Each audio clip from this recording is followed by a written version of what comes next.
Bienvenue à toi dans le podcast Réussir autrement. Tu vas y découvrir les histoires et les conseils d'entrepreneurs, d'artistes, de sportifs de haut niveau et de personnalités au parcours exceptionnel et atypique. Ici Pierre-Antoine Blondel, je suis super heureux de te présenter ces réussites hors normes et on commence tout de suite avec le podcast du jour.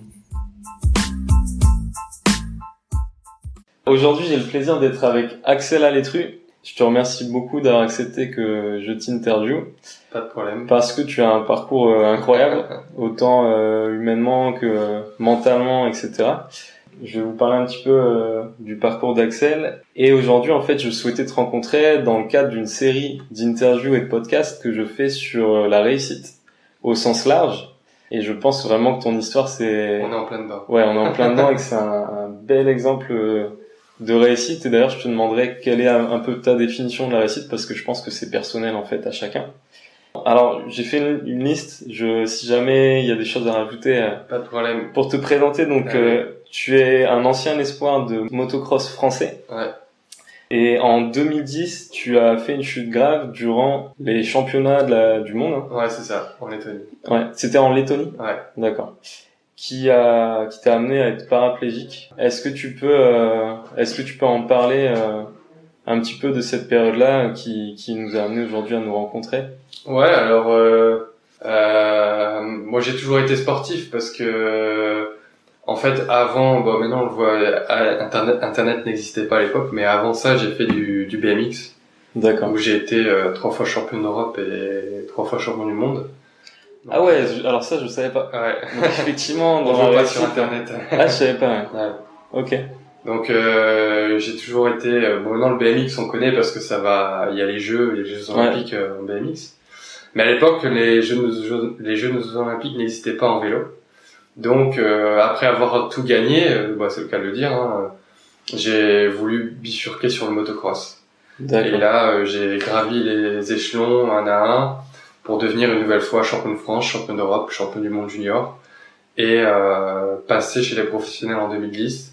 Et malheureusement mon accident qui a eu lieu le 27 juin 2010 sur un Grand Prix en Lettonie. D'accord. Donc là, j'ai perdu l'usage de mes jambes. En fait, je suis fracturé la colonne vertébrale. Et en fait, le diagnostic était clair et net. On m'a dit que je ne remarcherais probablement jamais. Et finalement, aujourd'hui, au bout de 8 ans, pour faire court, hein, j'arrive à marcher avec 2 béquilles et des attelles. Yes, donc gros parcours mental pendant déjà 2 ans de rééducation. C'est ça que je voulais te demander, ça a pris combien de temps en fait? 2 ans avant de pouvoir remarcher? Alors ça a été par step parce que au début j'ai perdu l'usage complètement de mes jambes et ensuite au bout je dirais de 3 semaines j'ai commencé à avoir une mini contraction, mais vraiment comme si tu bouges tes narines, tu vois, donc vraiment juste de quadriceps à gauche. D'accord, c'était un premier espoir, quoi. C'était un premier espoir. Et voilà, moi je me suis raccroché à cet espoir, au maximum pour essayer de l'exploiter, tu vois. Ouais. Et finalement, je crois que j'ai commencé à me mettre debout au bout de 4 mois, mais dans l'eau. Donc c'était pas vraiment être debout parce que j'étais entre les barres parallèles dans l'eau, avec de l'eau jusqu'au cou, tu vois. Donc ça portait le poids de ton corps. La pesanteur de l'eau faisait que j'étais presque en train de flotter. Et après, au bout de 8 mois, j'ai commencé à récupérer un petit peu de quadriceps à gauche, puis un petit peu de quadriceps à droite. Et après, on a dû réfléchir à confectionner des attelles parce que mes muscles, ils fonctionnent plus. Donc, trouver des solutions, ça fait aussi partie de mes conférences parce que je parle toujours d'adaptation, essayer de trouver des solutions pour s'adapter. Et là, on a confectionné donc ces attelles. On peut voir ici. Donc une attelle, en fait, elle est dans la chaussure. Qui est dans ma chaussure. Et ça permet de maintenir qui permet de tenir mon pied à 90 degrés. Yes. Et donc grâce à ça, aujourd'hui, je peux me mettre debout. Et j'ai réussi à me mettre debout au bout d'1 an et demi à peu près. D'accord. Mais debout entre les barres parallèles, hein, pas marcher. En te maintenant, en fait. Voilà. Mais plus dans l'eau, mais cette fois, voilà. Sur la terre ferme. Sur la terre ferme. Ça doit être un énorme sentiment de réussite quand tu constates que t'as fait ce parcours-là. Est-ce que tu pourrais me donner ta définition de la réussite, vraiment personnelle à toi, parce que c'est chaque personne, je pense, sur Terre a une définition différente, mais ouais, je dirais que pour moi la réussite, bah c'est après chacun a des objectifs qui sont différents, heureusement, et dans des domaines différents. Dans des domaines différents. Et moi, je pense que la réussite, c'est déjà atteindre ses objectifs, quels qu'elles soient. Ça peut être tout simplement, je sais pas, avoir une belle voiture, avoir une belle maison, avoir un beau jardin, ou gagner plein d'argent, ou devenir champion. Yes. Et après, voilà, on n'a pas besoin de. Il y a des personnes qui vont se dire dans leur vie, moi j'ai réussi ma vie, alors ces gens-là vont faire le tour du monde en camping-car. Voilà, pour eux c'est une forme de réussite. Chacun, c'est vraiment sa forme de réussite personnelle et à un degré différent. Et voilà, je pense que ça reste vraiment personnel. Moi, la réussite, personnellement, pour mon cas, c'est devenir une personne vraiment très influente. Donc pour moi, voilà, ça sera une réussite. Mais après, voilà. Dans ma vie, j'ai 28 ans, mais j'ai eu plusieurs parcours de vie. À 12 ans, pour moi, la réussite, c'était d'être champion. Maintenant, à 20 ans, la réussite, c'était de remarcher. Aujourd'hui, à 28 ans, la réussite, c'est de devenir une personne influente et leader dans la positivité, le dépassement de soi, la motivation, etc. Yes. À 40, ça sera peut-être autre chose, tu vois. Ouais. Donc toi, c'est vraiment une question d'objectif qu'on se fixe, voilà, et le parcours pour l'atteindre jusqu'à ce que voilà. on soit, quoi. Ouais. Mais ça, la réussite, pour ma part, elle se module, elle évolue au fur et à mesure, voilà. Parce que j'aurais pu dire, la réussite dans ma vie, c'est fini parce que je pourrais pas faire mon sport et je pourrais pas devenir champion. C'est justement à ça que je voulais en venir, parce que tu viens de citer plusieurs exemples d'objectifs et de réussite, mais il y en a un qui était peut-être pas voulu, justement. C'est celui de pouvoir remarcher, quoi. Et donc ça prouve déjà la force que tu as de l'avoir fait, quoi, parce que je pense que tout le monde n'a pas cette force-là. Peut-être que ça vient d'un certain mindset que tu avais, un état d'esprit de ton passé sportif. Alors, on me pose souvent cette question. Ouais. Et je pense que on a tous cette capacité au fond de nous. Justement, tout à l'heure on parlait de coaching. Ouais, tout à fait. Justement, je fais du coaching, tout ça. Et je pense que c'est ce que j'explique aussi aux gens, c'est que tu vas puiser quand t'es face au mur dans une situation très compliquée, comme la mienne, justement, où j'ai perdu le visage de mes jambes et il fallait se battre. Tu vas chercher des ressources au plus profond de toi-même pour pouvoir te surpasser. Dans la vie au quotidien, les gens n'ont pas forcément besoin de se dépasser parce que tout va bien, ou approximativement, on va dire les choses vitales, on va bien, on peut manger, on n'a pas forcément, pour les gens, pas de problème physique ou pas handicapé, mais quand t'arrives une tuile où t'en dis écoute, si tu fais rien maintenant, le reste de ta vie c'est foutu, ou si tu fais pas ça maintenant, tu risques de mourir. Et là je peux te dire que t'es obligé de trouver les ressources, et tu vas chercher tes ressources. Quand j'étais sportif de haut niveau, j'avais un certain mental forcément, mon enfance, mes parents, le sport, etc. ont fait que, mais je pense pas que ça m'ait forcément servi dans la rééducation. D'accord. Parce que ça m'a servi en fait sur le fait que quand il fallait pousser de la fonte pour récupérer, j'y allais, il fallait travailler. Ouais. Mais en rééducation, 80% de mon travail était mental et pas physique. D'accord. Et les 80% que j'ai travaillé mentalement, c'est des choses que j'ai dû explorer que je ne connaissais pas. Et j'ai vu des sportifs de niveau champions du monde qui ont un accident comme le mien, ils ont plongé complètement. Et j'ai vu des personnes qui n'étaient pas du tout sportives, qui ont réussi à surmonter la pente. Tu vois. Yes. Donc au final, je dirais que tout le monde a ça. Et ça, c'est un peu notre état primaire, je dirais, d'homme, d'être humain. Tu sais, quand on était à la préhistoire, pour survivre, fallait qu'ils se dépassent pour aller chasser, manger, trouver des solutions, tu vois. Aujourd'hui, on n'a plus besoin de tout ça, tout vient à nous. Donc forcément, notre cerveau développe moins ses capacités. Ouais, complètement. Et alors, tu as une nouvelle réussite dont on n'a pas parlé, c'est que déjà tu as réappris à marcher, mais tu t'es aussi, si je puis dire, reconverti toujours dans le sport, ouais. Puisque aujourd'hui, Ah, ce sont les médailles. Il y a des médailles. Ouais. Est-ce que tu peux expliquer un petit peu ce que tu fais aujourd'hui, toujours dans le domaine du sport? Et c'est assez incroyable quand même ton Alors, parcours. ouais, ça a été une partie de ma vie, ça ne l'est plus maintenant, mais depuis un an maintenant, ça ne l'est plus. D'accord. Mais ça a été une partie de ma vie et de ma reconstruction. Peut-être, ouais, ça En t'a fait, aidé à... quand j'ai passé la porte du centre de rééducation, je me suis dit, il faut que je me lance un challenge pour donner du sens à ma vie. Je veux redevenir champion. C'est mon objectif, devenir un champion. Et j'ai choisi de lancer mon dévolu dans la natation handisport, dans l'objectif d'être champion d'Europe, champion du monde. Et voilà. Et aujourd'hui, les médailles en témoignent. Hein. On a la médaille d'or des Jeux olympiques, des Jeux paralympiques européens. Yes. Donc, c'était en 2015, je vois. Ouais, 2015. Ça t'a pris combien de temps à monter au meilleur niveau J'ai dans la commencé natation en 2012. D'accord, donc en 3 ans, En 3 ans, tu j'ai montais explosé. au plus... Ouais. Au En meilleur 3 ans, j'ai explosé. J'ai réussi à reconstruire une équipe autour de moi. Pour comme là, forcément, on ne peut pas faire tout ça tout seul. Donc, Ouais. j'ai dû me reconstruire avec préparateur physique, mental, 2 coachs en natation, kiné. Et en fait, j'ai réussi à mettre en place toutes les choses pour me permettre d'évoluer et gravir les échelons et devenir 12 fois champion de France, champion d'Europe, médaillé d'argent sur les Jeux européens, là, et médaillé d'or aussi 2 fois sur les Jeux européens, et recordman de France sur le 50 mètres papillon. Donc une sacrée reconversion qui m'a permis de créer de nouvelles opportunités, de rencontrer d'autres personnes intéressantes et de faire ce que je fais aujourd'hui, mon métier, qui est conférencier. Donc ça a été... J'allais en venir, ouais. Donc aujourd'hui, tu es conférencier et coach. Et en fait, tu as parlé là de pas mal de choses dans ton histoire. C'est la famille, le fait de construire une équipe. Moi, j'aimerais beaucoup savoir si tu avais des conseils pour les personnes qui s'interrogent sur la réussite, justement.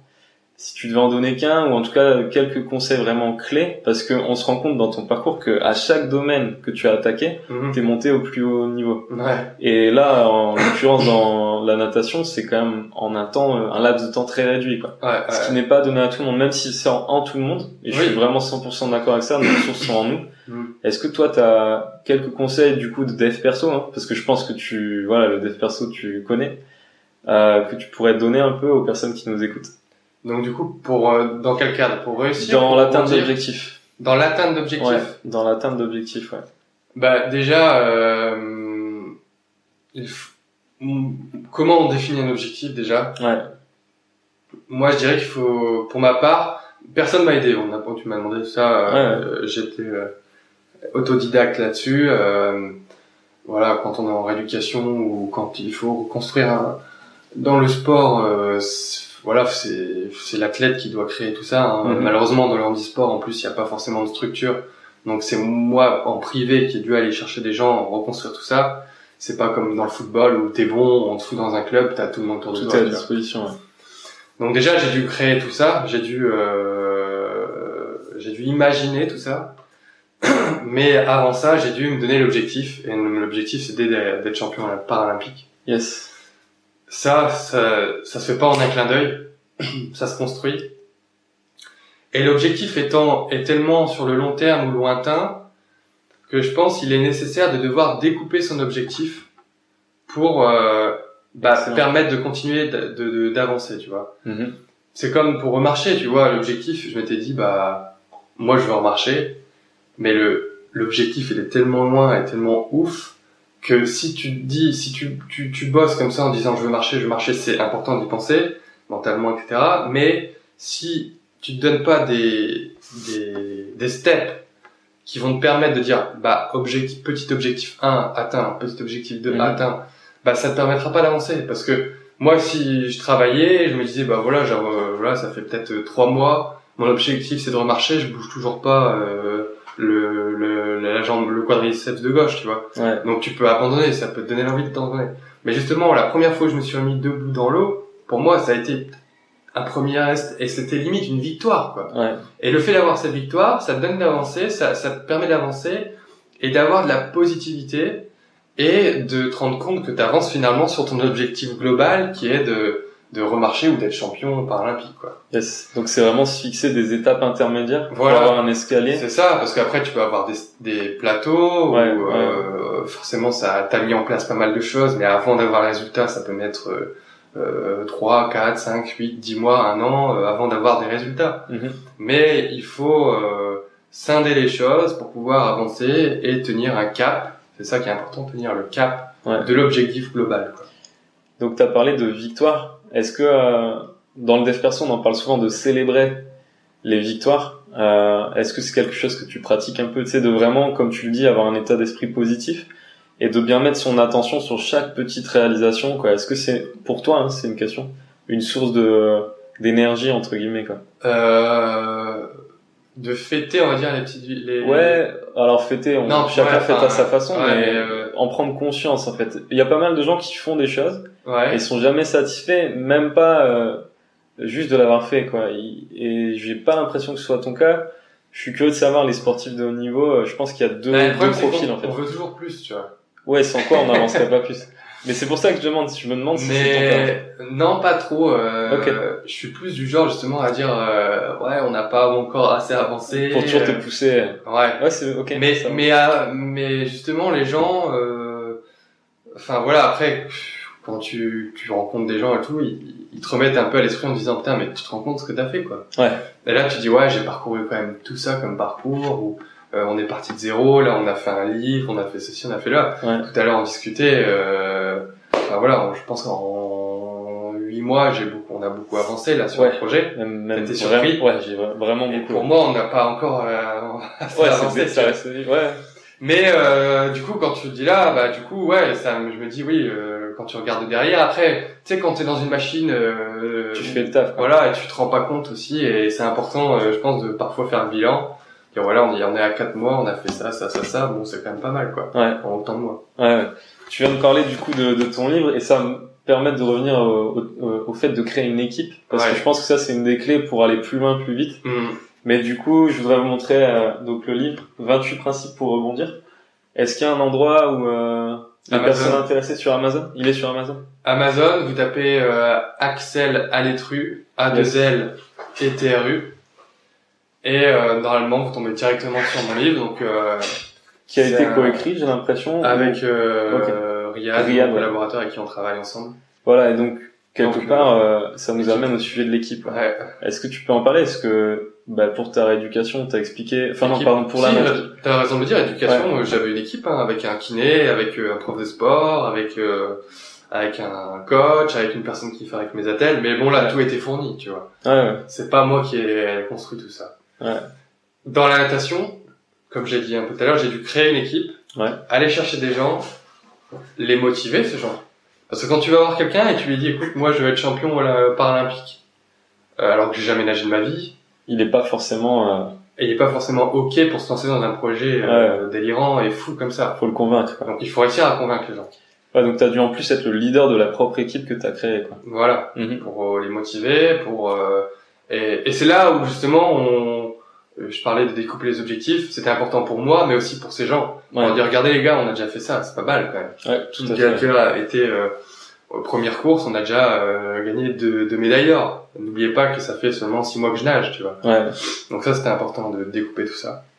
Et là, je recommence tout à zéro une nouvelle fois pour mon projet d'inspirer le monde, d'inspirer les gens, être un leader dans le créneau de la résilience, la positivité, le dépassement de soi, motivation, l'adaptation aussi. Yes.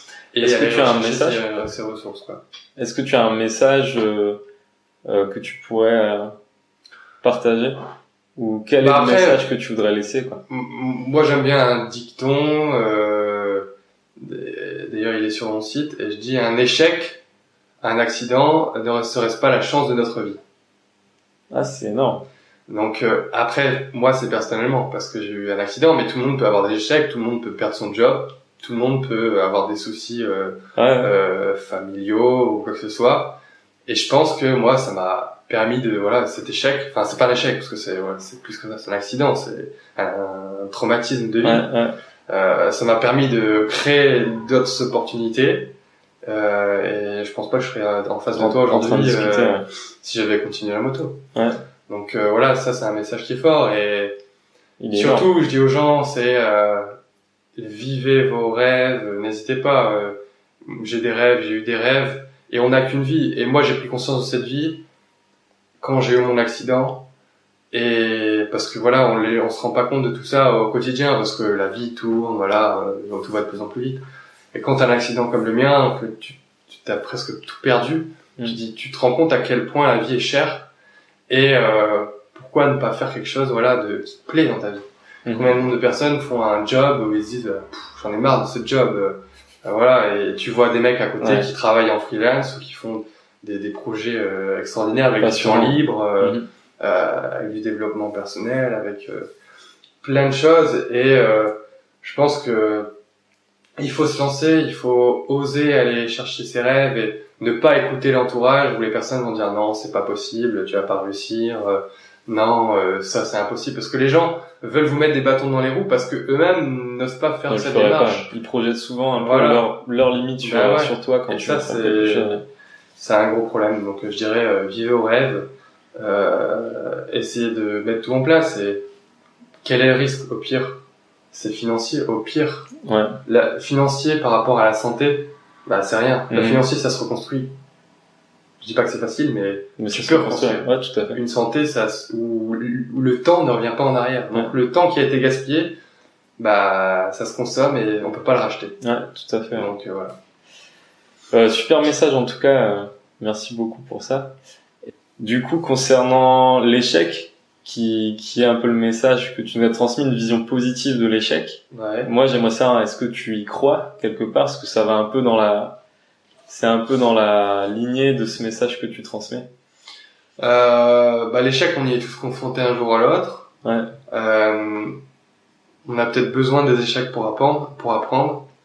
Je connais pas, très peu peut-être d'entrepreneurs qui ont eu un chemin, je crois qu'il y en a aucun. Canon ou même Facebook. Je pense que voilà, il y a eu des échecs dans leur cycle. Développement.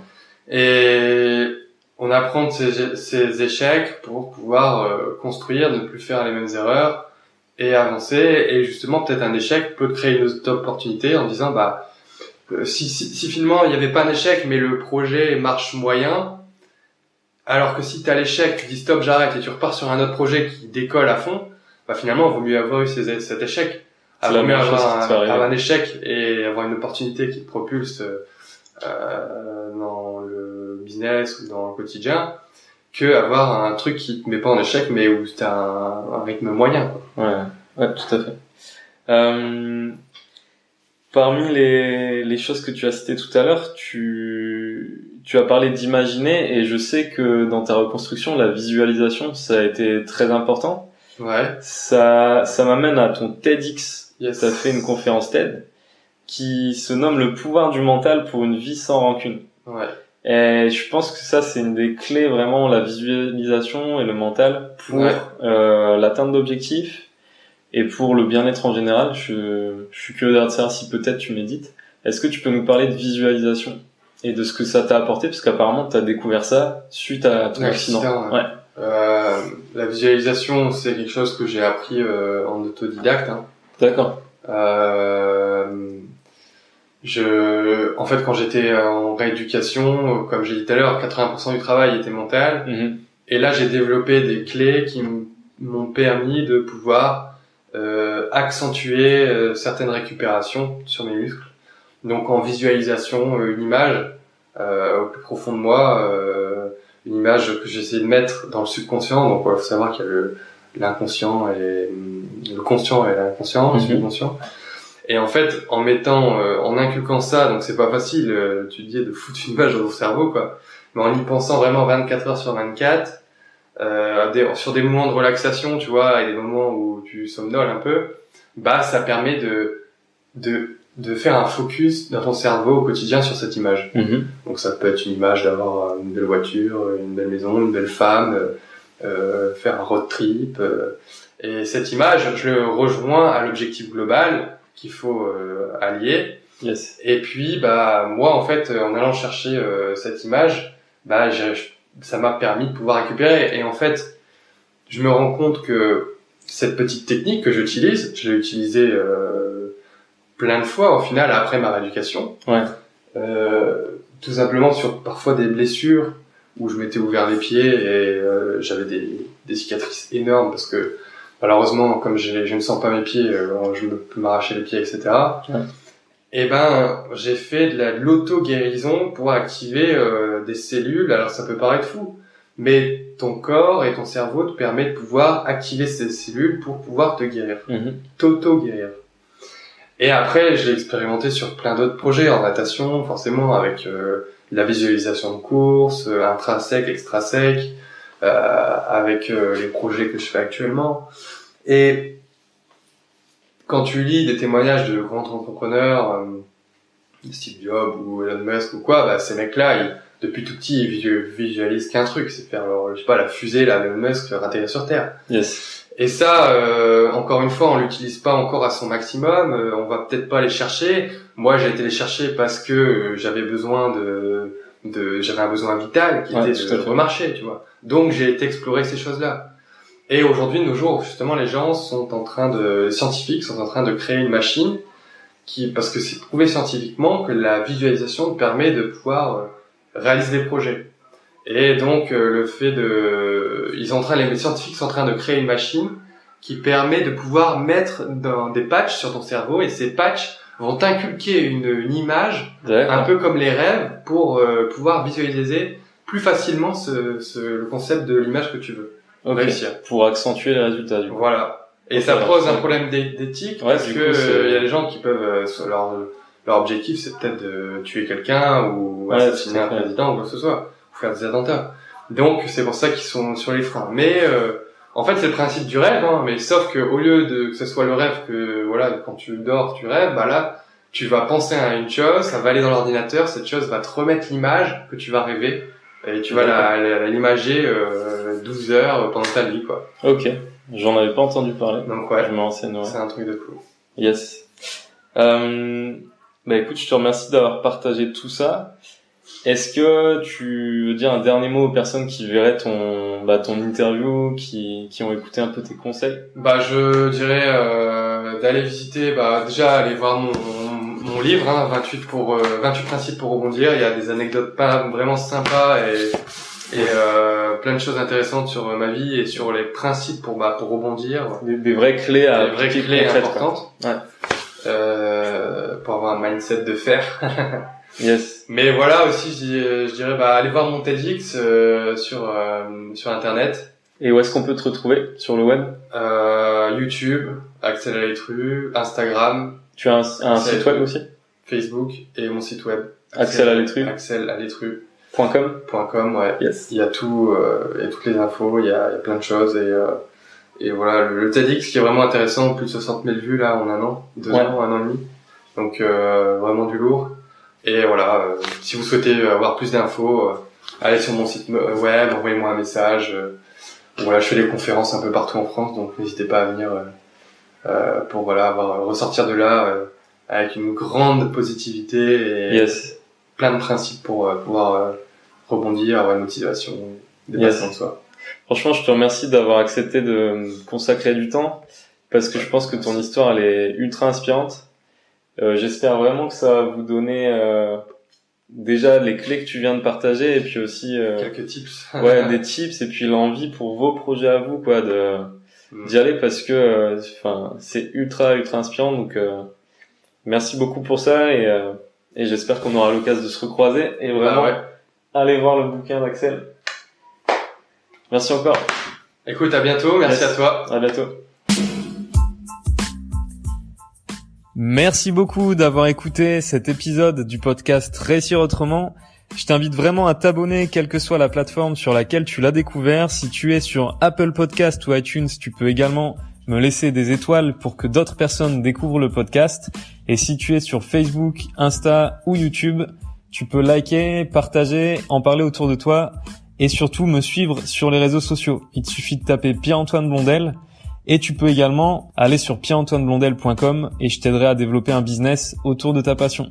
J'espère vraiment que ce podcast t'a plu. J'espère qu'il t'a motivé à passer à l'action pour réaliser tes rêves. On se retrouve la semaine prochaine pour le prochain épisode. Ciao, ciao.